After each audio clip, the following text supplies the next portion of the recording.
Some tough subjects are discussed in this episode, and if you're affected by any of this, there are some organisations listed in our show notes who can help. When did you realise what you wanted to do after prison? Oh, I realised in prison, coming out, I thought I need to do something to like support young people to not end up in prison like me. So that was like, yeah, I need to do that. Love that. Yeah. And you're very good at it. I'm trying. What about you then? In prison too. Okay. When I was in the gym getting my PT, I was like, I'm going to be a personal trainer with my own business. Yeah.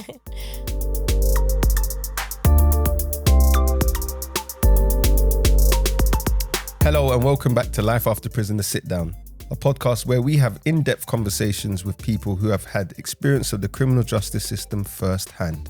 In today's episode, we'll be joined by Tracey Stevenson, who was part of Touch Road. This was a series from National Prison Radio which followed 3 people's journeys of release from prison, which we did put on our podcast earlier this year. So Tracey was addicted to gambling, winning over £1 million, losing it, and ended up serving a prison sentence for fraud. But now she's a support worker for St Giles Trust, and she's here today to share her story. Hi, Tracey. Hi. How you doing? I'm good, thanks. Feeling good? Yeah, thank you for inviting me. Good, man. Thank you for being here. Innit? Oh, thank you. I want to go straight into it. That's a lot of money Jules mentioned earlier. Did you ever think you'd reach that level? Definitely not. It's hard to explain. You don't realise you're addicted to gambling until you are addicted to gambling. And even then when people are telling you, you say, no, I can stop whenever I want. But let me put it this way, it's like surreal money. It's like monopoly money. Okay. You don't see it, even though you've got it, you know. And I was spending thousands and thousands and thousands. If I had a pile of money in my hand, I would not be sitting there putting it in the slot machine, you know, watching it dwindle down. But, you know, I did. Because it's all digital, innit? So it's just like... It's almost like a game. Like it is. Not money, but is money. Exactly. You don't physically have this suitcase full of, you know, that would have made a bigger notes. difference, innit? Oh, hell yeah. Well, that's interesting that you just said if it was actual money, you wouldn't do it. But it was actual money. But you wouldn't do it if it was physical No. money. You wouldn't. No. Because that's long, man. Can you? That's Or you can actually see it going, yeah, you're can't like, you? nah. Yeah. How much did you win? What was the most you won? The most I won was 1.6 million. Yeah. Wow. That's a lot of money, Tracey. Yeah. Yeah. Okay, so tell us how it all started. Yeah. How did my gambling start? Well, I can only sort of say I used to go to bingo with my mum and my friends from the age of 18. Okay. And it was a weekly outing. It was girls' night out. That's what we did. My nan come along and everything. But then, you know, it progressed, it got more, and then the slot machines hit the bingo halls, but you'd still go, you'd play your bingo and then you'd do your little slots in On the between side, okay. on the side games, which was great. I'm a smoker, okay? So I used to smoke, and you get excited when you're playing bingo and you say, oh, you know, you sort of tap whoever's next to you and go, you know, you've got one number left and quickly light up a fag because you're all excited and everything. Then they stopped smoking Yeah. and that was it. That just done it for me. I just didn't enjoy it so much. And then, and I don't even know who said to me, have you tried online bingo? No. You know, so I did. I tried online bingo. And I did that bingo for a good couple of years before I even found the slots. Okay. You know, so that it was through the bingo that you got introduced into the slot stuff. Oh, most definitely. Okay. Most definitely. I had the gaps between the bingo games were getting, or seemed to be getting longer and longer. Yes, you can have a cigarette, you know, because you're in your home environment. You know, you can get up and go and make a cup of coffee, make a cup of tea, whatever, you know, do whatever you want. Because it's all live, right? Is it live? It's all live. Okay, yeah, it's all live. And but the game, the length between the games is getting longer and longer. And there's only so many times you can go off and do whatever you're just sitting there. And I started looking around the site and I found the slots. Okay. That was my downfall. I shouldn't say it, but I will say it. I think personally they're rigged because when you first go on the slots, you always win and you're hooked. Right. And then you don't win. That's what they do. They to reel you in. I'm kind of sure thing. they do. I'm sure, this one's a new one. Better give her Give us some wins. give her some wins, yeah. And then you're spending your winnings trying to win more, right? Yeah, because you can do it because you've already done it. Yeah. Yeah, easily done. So what stage did you get to where you noticed yourself that you had a problem? When I was stealing. How long were you into like before you started stealing then? Before I started stealing, about 2 or 3 years. Wow, okay. Yeah. I was gambling, obviously, and I'd spent my shopping money. And I thought, oh my God, I've got 3 children. How am I going to explain this away? And yeah, that was the first time I stole. So then when, because I'm trying to get the like chronological kind of order in terms of like winning the 1.6 and then going to like the point where you're spending the shopping money. The shopping money was first. Okay. The shopping money was first, and that was when I first stole. Okay. And I'd had a couple of good wins, not big wins, like a few hundred, and it had paid for us to go on a holiday to Mexico, and that was all legitimate. And then I found I was spending my shopping money just that bit more, but found it horrible to say, quite easy to steal from my employer. I was given that much responsibility, unfortunately. And I continue to do that. And then I won £250,000 first. That was my very first big win. And we lived in a council house, so we bought the council house and everything, and we'd done up the council house and bought cars and as you do. As you do, As you do. Just, I can do it again. It keeps going, it keeps going, it keeps going. And so I spent what money I had there, and I was stealing to sort of put it back so my husband didn't notice, and then I won the 1.6. And that is when the proverbial hit the fan, really, to be fair. I won 1.6 million. I felt a fraud. I wanted to put the money back that I'd stolen, but it's easy to steal. It's hard to put it back. It is harder to put it back. Was it just from where you said where you worked, right? Where I worked. I stole from my employer. And that was the only place you stole from? Yes. Okay. Yeah. And they didn't know? No. What position did you have there? I was account/office manager. Okay. Yeah. Did you think that there was anything that could have been like that that could have stopped you from gambling, or could have stopped this from happening? I don't know. That's a hard one. I've often thought that. How do you? But you don't know you're addicted until you are. Till you're in it, innit? And you're in it up to your eyeballs. You really are.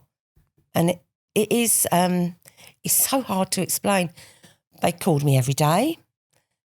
Every day, I had my own account manager. I was VIP. Of course you were. You just won 1.6. They're like, yeah, we've got to get this back, innit? And I was told that she was told by the CEO, whatever Tracey wants, Tracey gets. Wow. So what do you want? They rolled out the red carpet, basically. Basically, yeah. Yeah. They took me off to Gibraltar 3 or 4 times a year. Wow. Yeah. Concerts. These things just don't make it easy to get out of. Already, it's a problem, and you can't really see that it's such a big problem at the time, and then you've got all of that. It makes it even harder. I know. So you said earlier a little bit, but can you just explain a little bit how or when you realised, or when it really got out of hand? Like, how did you notice, or when was that? That was after I won the big one. Right. That and was then what was the thought process after that? Was it like... I was just gambling. I was living for gambling. Everything I was doing, So you're still working? I'm still going to work. And I'm gambling at work. I'm waking up in the middle of the night, coming down, going on my iPad and gambling. Work knew I'd gambled in my lunchtime because they used to watch me, but they didn't know that it was on all day long, and then I'd just shrink it down when someone walked into the room, you know, because I had my own office. And did you know that this, so I'm guessing that you knew that this was a problem at this time? Yeah, but I thought I'd had it under control. Okay. I really did. You know, I really thought, you know, but I didn't. Absolutely I think that's didn't. what we do, innit? We always say, no, I've got this. When you've won that 1.6 million. I can do it again. I've won $250,000. I've won 1.6. I can do it again. Why did that make you think that it was a problem? You just won. Wasn't that like a massive win? Wasn't that just great? Yeah, but that just fueled the addiction. Yeah. It just fueled it. Yeah. You know, I was placing bigger bets. You know, I'd won on a £1 spin. Wow. And I was... That's incredible. I know. I won so on a you one... won the 1.6 from a £1 spin? Yeah. And That's how nuts. known is that? Does that happen a lot? Do you know? I have no idea. Okay. I'd hate to say I think it does, man. that. Well, not. But it then might do, I went maybe. from that to £300 a spin, which What was that the feeling which was the like? maximum. Go It's from such a big win to a little win or to a loss. What's that kind of feeling like? you don't think you're winning or losing. You're just playing. Yeah, it's not That is actually the- the money. It's the feeling, It's the innit? feeling. Yeah. It is, and it's the, you've got a bonus round. Oh, brilliant! You know, and then that was a bit useless. I'll wait till next time. That'll be a better one. You know, before you know it, the money's gone. You know, and after winning that money I look back now, and that was the unhappiest time of my life. Wow. Absolutely, the unhappiest time. That is when I started to steal more because I was spending everything I had, you know.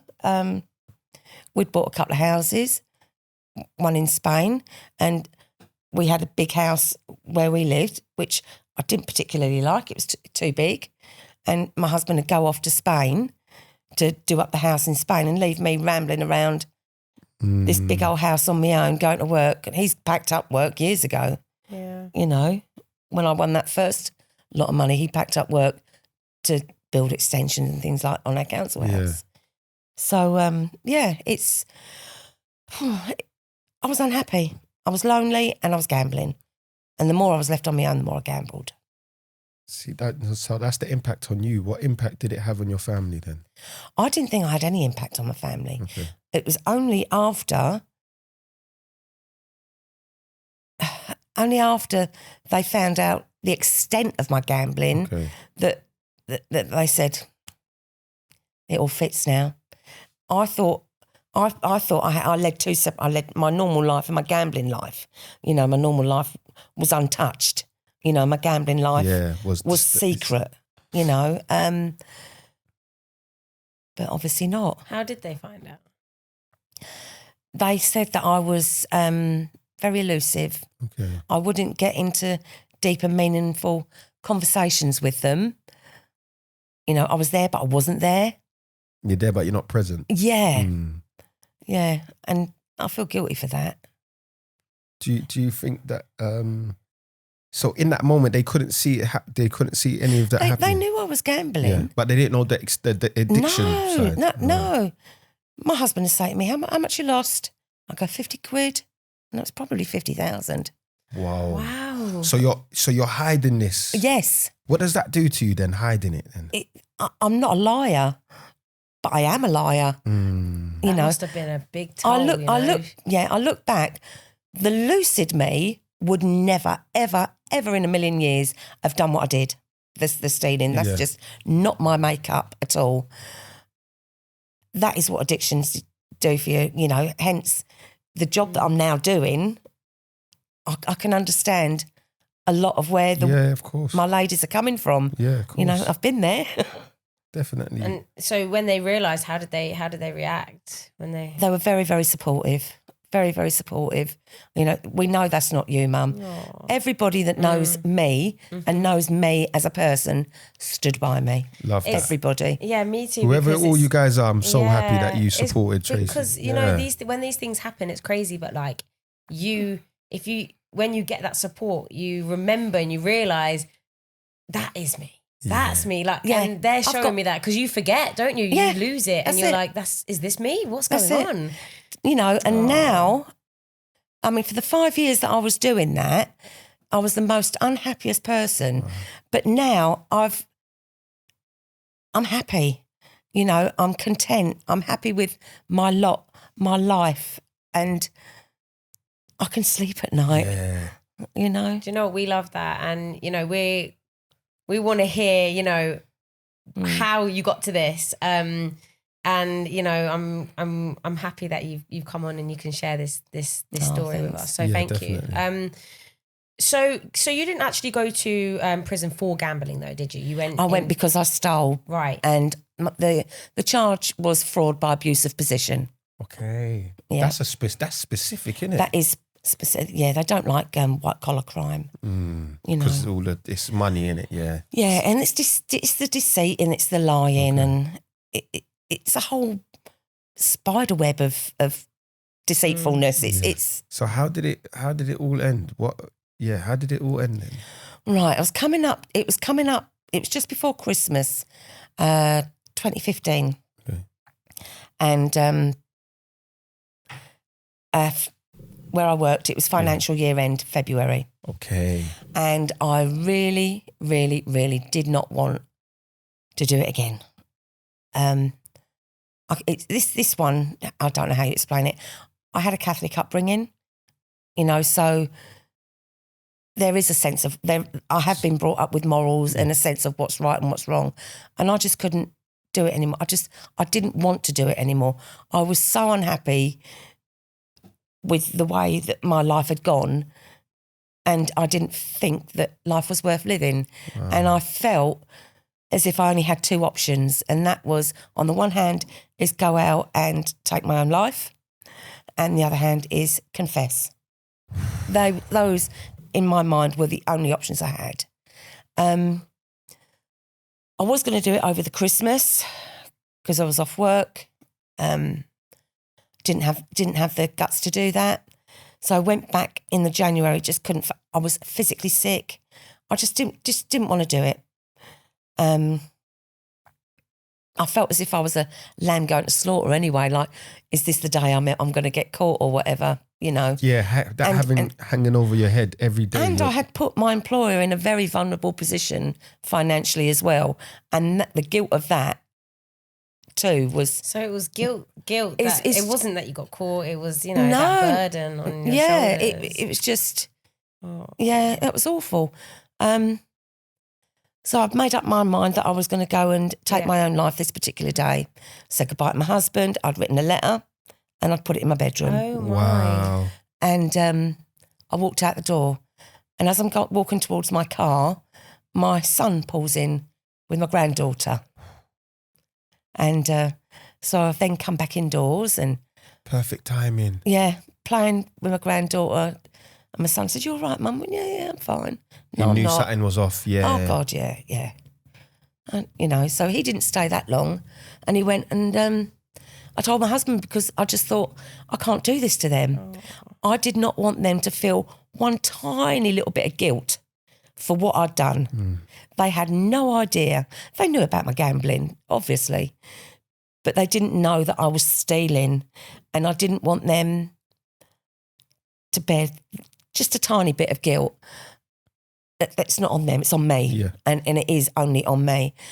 And I didn't want them to think, well, why didn't Mum tell us? Why didn't Mum come to us? Why couldn't, you know, I didn't want them to have that. So, yeah, I confessed. And that was it. And to be quite honest, and I knew this storm was just going to come raining down on me, but the relief was phenomenal. I can imagine. And even the police said to me, "You seem quite calm." I said, "I'm just so relieved it's all over. I knew I was going to prison. I'll take that. I was brought up Catholic. You know, you do a sin, and you do your penance. Yeah. You know, and I accepted that. So then that feeling of relief, like, can you describe that for us? I was just like, oh, thank goodness that's over and done with. No more lying, no more. And I've said that to my kids. That's it. Don't ask me something you don't want me to lie about, because I ain't going to lie to you. You know, don't ask me if my bum looks big in this, because I'll tell you. So you confessed to your family, and then And then you confessed to work? I didn't confess. I wanted to go to the police. Okay. I wanted to go to the police, and my husband stopped me from going to the police, and he said, I think you owe it to your employers to let them know first. Don't let them have the bombshell. What a supportive man. Like, just helping you how to do it. Like, Yeah. So he went to see my employers. yeah. Oh, he went to talk to them, yeah? He Okay, went, Okay. yeah. He left me with my parents Okay. because he still was concerned He in wanted case... you to be with someone, yeah. in case of course. I, took my own life because I was really, really down. Obviously, he knew. He was the only one that knew. And then he wanted to take me to my parents. So I had to tell them while I was there. Wow. And it's just, it's Is just... that almost like preparation for you to like speak to the police? Like, all right, you've told your husband now, you've got to tell your parents, and now obviously your employers, then the police. Yeah. It's kind of like... That was my plan. Okay. But my plan didn't happen. He went to see my employers. My employer, who he went to see, he got quite upset and he cried. Oh. And he said, can you come and see us at the office tomorrow? So my husband went to the office the following day. And, so when he got to the office, the police were waiting there, and then the police come and arrested me. And Did then you get to speak to your employers? Like, No. Do you know? Did they want to say anything to you, or? I think I know what they'd like to say to me. See, but you haven't had that like conversation. No. Or anything? When I was in prison, I'm quite proud to say that I'm one of 6. There were 6 of us, the first prisoners to do the restorative justices. Wow. Okay. Yeah. Oh. Yeah. So, and I've always thought I'd love to just sit down and I just want to tell them I don't deserve their forgiveness, but I just want to say sorry. Yeah. I'm not after, all the bells with the, we forgive you, Tracey. I'm not after that. I just want, and I've written it down in a letter, but can't post it because I just want to say it to their face. Yeah. It's difficult, isn't it? I'd love to just walk in the office, but I just dread to think. I don't know how I'd be perceived. I get that. So you've done your time in it, so. Yeah. So how long did you actually end up getting? I got a 4-year sentence, so I did 2 years inside. Okay. Yeah. So how did you adapt to life inside then? Oh, you've got to, haven't you? There's no choice. Because obviously, like you're going in later on in life. I was in my 50s. Yeah. I was in my 50s. I was absolutely petrified. Crying all the way on the bus and get there. And I found that the prison officers, the reception staff, they were brilliant. Okay. I was expecting to get strip searched. I wasn't. I was, you expect what you see on the TV, and that is not what's dished up to you when you get there. I was given some food. There was connections workers there, and I spoke to them, and they sort of tell you what to expect. What to expect. Yeah. My first day was hilarious. Go on, tell us about it. Don't. It was awful, really. My first day, everybody was locked up, so I got into this cell, and I had to make my bed up and do whatever, and the sheets were filthy. And then in the morning, the door was unlocked, and I'm like, and it was just unlocked, and I'm thinking, okay, now what? Now what? And I'm like, so I've gone to the door and I'm like peering round, and I could see the servery from this particular cell, and I thought, they're all queuing up for their breakfast. I'll just go down and see what's what. So I sort of went down, got a bit toast, and then skedaddled back to my cell. And then we weren't locked up anymore, and I thought, I wasn't expecting that. Do you know what I mean? Because it's you're not locked up on the weekend.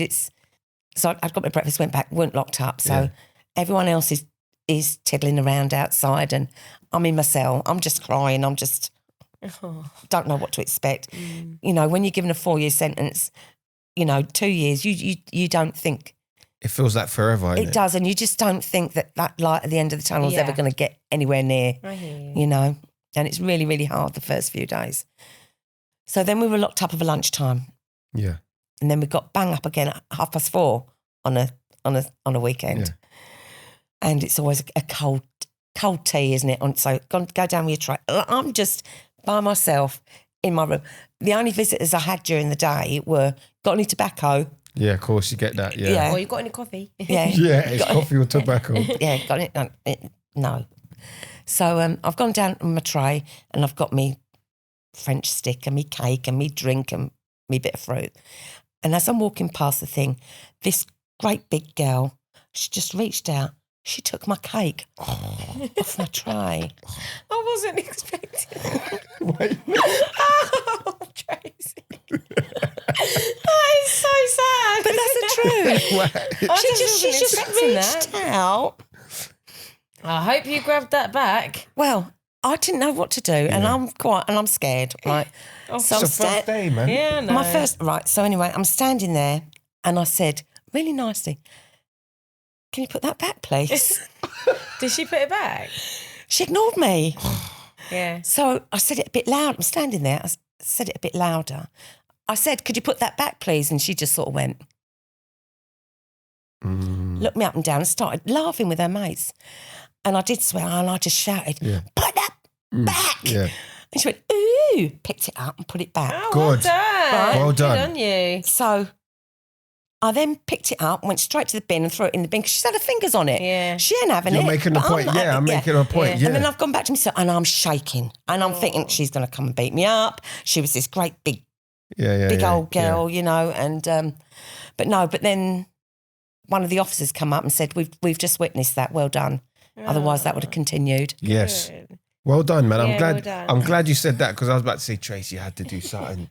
You have to. Yeah. And I thought, just beat me up because I'm not gonna bow down to anyone who's Good. going to bully me. I can't abide a bully. that set the tone. Like, she's not going to have it. So Yeah. that's good. Yeah. And go on. No, go. I was going to say the rest of your sentence. How did you find that? How, like, mentally? Right. Well, the first few months are awful. The first few months and the last few months really are awful.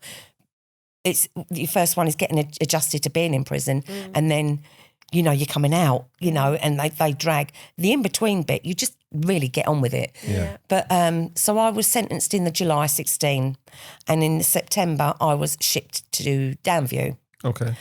Absolutely distraught From leaving Peterborough. from leaving Peterborough because I've left all my support behind. My dad has prostate cancer, so he can't travel for Too far. yeah. because he has to keep stopping Yeah. to go to the toilet and things. And I just thought, you know, and I really struggled. But then I had to come back 6 weeks later, thank goodness, for proceeds of crime hearing. So, Yeah. Did you get any support in prison for your gambling addiction? No. They didn't have any GA when I was there. and they didn't have anything else for that support? No, Wow. no, I had no. During your whole sentence, the I had no sentence plan because I was low risk. Do you think you needed that at that time and that would have helped? No, I had counselling for gambling before I went into prison. Okay. The confession happened in the January, and I was sentenced in the July. So And- in between that. In between that time, I ran gang care, and they put me in touch with somebody locally. Okay. Well done. Yeah, I was a bit sort of dubious about it. To be fair, I'll be totally honest. I didn't want to go, but knew I had to go. And he was my lifeline. And I will name him Nuno, my counsellor. He was brilliant.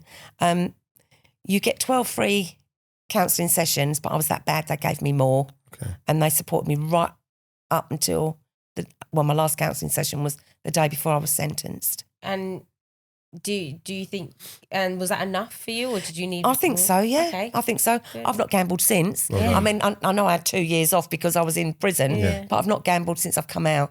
And I just think everybody stood by me, apart from one person. Everybody stood by me, my family, my kids.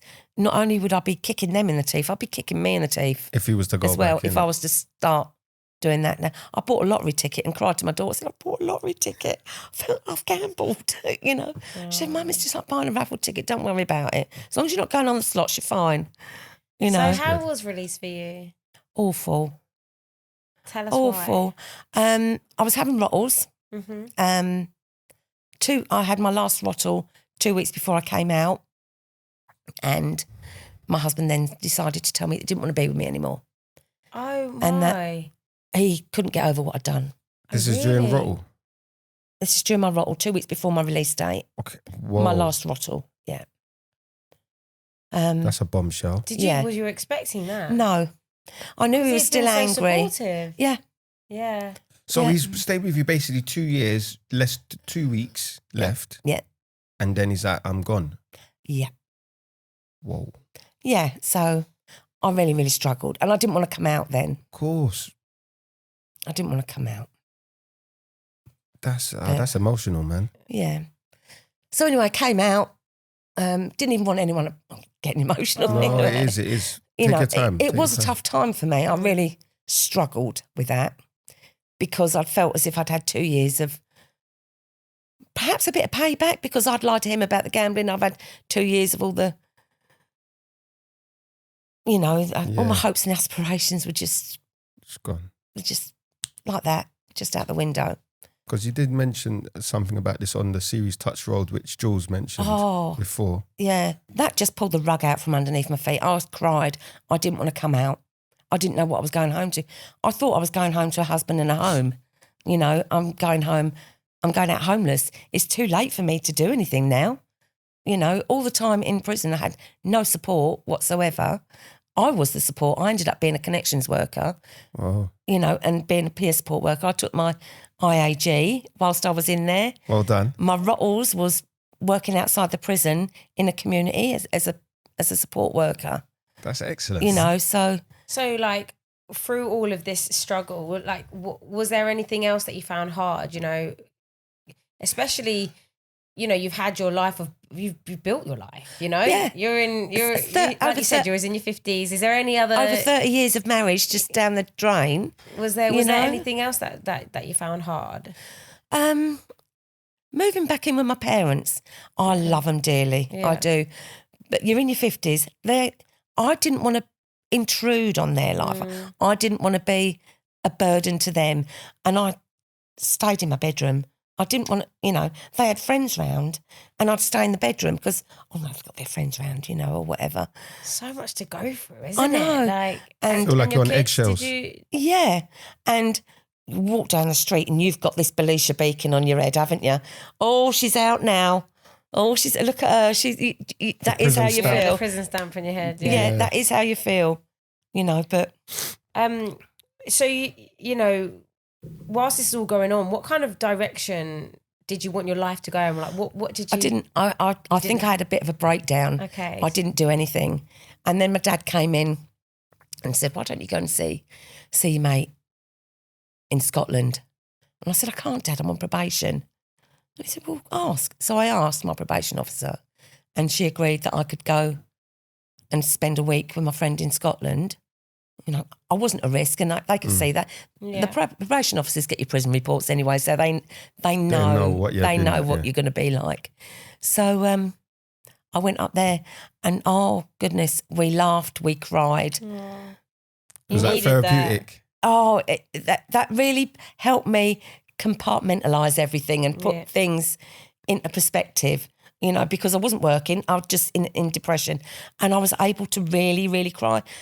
I cried all the time when I was at my mum and dad's, but them real deep, heart-wrenching sobs that you just want to get out. Yeah.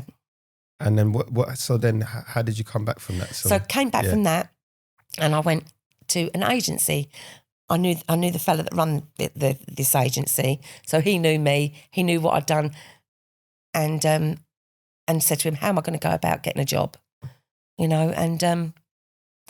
So he took me on their books, and I recommend that to anybody that comes out of prison, to be fair, because you've only got to tell your story once, because that can be traumatising. Just keep going over and over and over and getting rejection. And I didn't know what to do. So I said, stick me down for anything. Let me try my hand at anything. I couldn't go back to doing accounting anymore, Yeah. So, and it's up to the agency then whether they take the risk on hiring you, So I went to work in a warehouse. And I loved it. Wow. Absolutely loved it. I'd sing all day long. I was the oldest one there, so sometimes if it's a bit heavy, I'd play the ageism card, as you do. Like, oh, my back's got. Yeah. You want to help me out? Yeah. Yeah. I did the same And I've worked with a brilliant bunch of people and got took on permanently, Wow, well done. you know, so, but then COVID hit Right. Yeah. and that's it. And you think, oh, now who's going to employ me? Mm-hmm. Thousands of people are out of work because of COVID. They really are. Yeah. And I'm going to be the bottom pit. of the pile. Yeah, now what? So I went to the job centre, as you do, signed back on Universal Credit, and I had a lovely, lovely lady down there. And she said, why don't you try the JETS programme? I said, what is it? She said, it's run by St Trust, and it's the job entry targeting scheme. Okay. And it's specifically for people who are looking for work and they're having trouble. They've got barriers or whatever. Yeah. And so put me on at St Trust and you know, explored what did I do whilst I was in prison. Mm-hmm. So I told them, well, do you want to do that? Can I do that? You know, so, and then they sent me over this job for St Giles, and I was like, oh my God, they've made this job specifically for me. I really did think, oh my God, this is what I've been doing whilst I was in prison. They know I'm coming. That's amazing. And I've never took my time over an application. Pages and pages I wrote, and I was open and honest about everything. And I, you know, their ethos is making a past a future. Yeah. And I made sure that I put that in my application saying, you know, that I hope you're true to your word sort of thing. So tell us what you do now then. Tell us. Well, I'm now a support worker, a link worker, and I support women who are in or at risk of being in the criminal justice system. It's called Wonder Plus, and it stands for Women Offenders of Norfolk, Diversion, Engagement and Rehabilitation. Wonder. And the plus means anything that goes with it. Okay, yeah, of course. Yeah. And there's loads that goes with it. of There is course. loads that goes with it, yeah. So they hit the criminal justice system, or they're at risk of hitting the criminal justice system. And then, we help. But we don't look at, okay, you've done that, your sentence is that. It's, well, why did you do that? We want to get to the grassroots. Yeah, get to the You point. know, have you got hardship? Are you financially hard up? Are you getting the right benefits? Are you getting everything that you're entitled to? You know, is it domestic abuse? Anything. Absolutely anything. Addictions, homelessness, poverty, you know, anything. Cover it all. Yeah, we do. Yeah. Literally cover That it all. sounds amazing. It is. And it's really, really rewarding. It really is.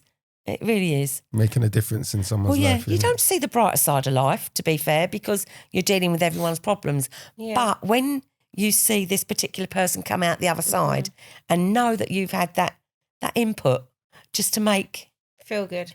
their life that bit easier and a bit happier. Yeah, it does give you a feel good factor, and that's better than any gambling high. Yeah. That really is. Love that. Oh, well done. Why is it so important to you to do this job then? Why is it so important? Because I don't want anybody to be down the road where I was. You know, not just with gambling, but the feeling of you're not worth anything. You know, I don't like that. You know, people have got such low self-esteem, such low confidence, and I want to help them see that they are worth it, because everybody is worth it. Everybody's got some value to give to the world. Even if you can't see it, we can. You know. How beautifully said. Yeah. So, yeah, I mean, that's incredible. That's it. We love that. We always do. So, Tracey, we heard that you made a complaint to the Gambling Commission. Yes, I did. Can you tell us a bit about that? Right. That was whilst I was in prison. Okay. I 100% take full responsibility for what I've done, what I did, you know, with my stealing from my employer. And because I'm out of that situation, you sort of get to thinking of everything that was going on and everything. Reflecting. You know. Yeah, you do. They actually came to visit me in prison. Wow. And left it with them. And then they sent me the report saying that there was me and then another gentleman. If you was to read it on the internet, I'm player A and there was a player B, and all in all got fined just over £2 million. Oh my And gosh. they had to pay my employer 800 and something Good. thousand. So that actually made them have all their money back. Wow. Well so done. employers got all their money back. Well Yeah. done. Oh, what a good Well done. good story. And you weren't What even a trying to do it experience. for that, were you? No, I wasn't doing it for that. I was just trying to not let anybody go down the same path that I'd gone down. Yeah. You know, look, this is what they're doing. Yeah. Wow. But it's only when you've got that lucid mind that I you think but that. it's important from a person in your position who's in prison, who had such an addiction to gambling. It's important to show these people that this is what happens. You know, this is what can happen. So Yeah, I mean, like I say, 100% hold my hands up to what I did, but Yeah, someone else has to be. There has to be. Everyone has to be accountable for their part in it. Of course. exactly. So then that comes to me asking what kind of like coping mechanisms or strategies do you have in place to to manage your gambling addiction now? Then I don't. It just doesn't happen. It just doesn't happen. I'm not going to gamble. That's the only coping. how'd you get to that point? What is it that's made you? nip I it in am the not bud? going to let myself or anybody else down. Those that stood by me, hell no, they're not going to get. it's just that it's done, isn't it? Yeah. It's like that switch. Now. You know, for me to go down that road and start doing that something like that again. I'm not in a job where I could steal money or anything like that. Mm-hmm. But even if I was to start gambling, I'd still feel I was letting them down and make me feel worthless, and they shouldn't have stood by me. You know, but they did. So it's your I'm going people's to support. prove them Yeah, right. I love that. I'm going to prove them right. You touched on earlier about, feeling guilty at certain times and stuff like that. Is that something that, you've had to kind of, to move on with your life? Is that something that you've had to, I don't know, forgive yourself for now? Or is that something that you just... Yeah, I didn't think I'd ever forgive myself, but I think I have. I think I have. There's just my employers, the people that I stole from. I would love to see them face to face just to say sorry. I don't necessarily need their forgiveness. Mm-hmm. I need to say sorry. Yeah.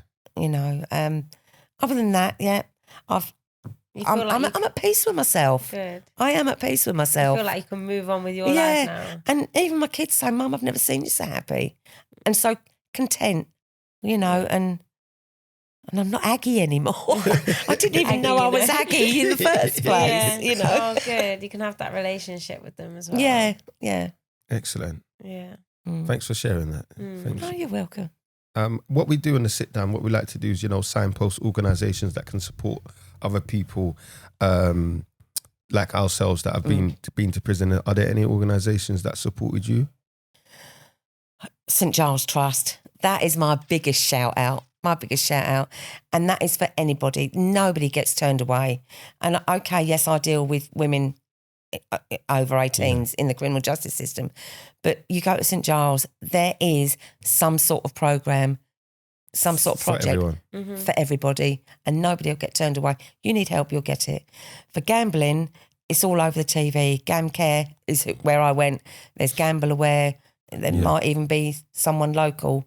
And shout out to Shore Trust as well, because they found me the job that I'm in now. Shore Trust. Oh, Yeah. good. You got loads of shout outs. We love that. Yeah. There are also other organisations such as Bet No More who work to raise awareness, and they have a support service around creating a better understanding about the harms of gambling. GamCare, which you mentioned, have a national 24-hour helpline, and that is 0808 802 0133. That's 0808 802 0133. There's also Sussex Prisoners Families who support families who have a loved one in prison, and they work mainly in the Sussex area, but they have brilliant resources for children, so check them out on their website, and all of the organisations mentioned will be in our show description below. Yes, remember also that if you're listening inside, National Prison Radio have a new show called Hold or Fold, which is to support people in prison who suffer from or who are at risk of gambling harm. So you can hear it every Tuesday at 12 or 6 and Fridays at 4, or you can find it on the Digital Hub. And please get in touch with us if there's something that you've overcome while inside or leaving prison. We really want to know. You can get in touch with us by DMing us on Instagram, Twitter, and TikTok at After Prison Pod. Or you can email us at podcast@prison.radio.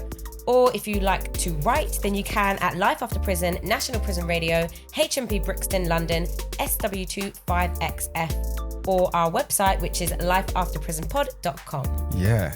Don't forget, we also have another series of podcasts called Getting Out, where we have information, advice, and guidance that can support you on general matters such as health, finance, and housing. So check those out too. So thank you everyone for listening. Thank you, Tracey. Oh, thank Massive you for thank you, And Tracey. Oh no, thanks. That was for letting me- amazing. You did really well. That was great. Thank you. Yeah, man. Thank you. Lovely energy too. Oh, Yeah, man. I'm passionate. No, I love it. We love True, it. comes out. Innit? We love that. Don't forget to like, share, and subscribe, people. Yes. Yeah. And we'll see you next time. Take care.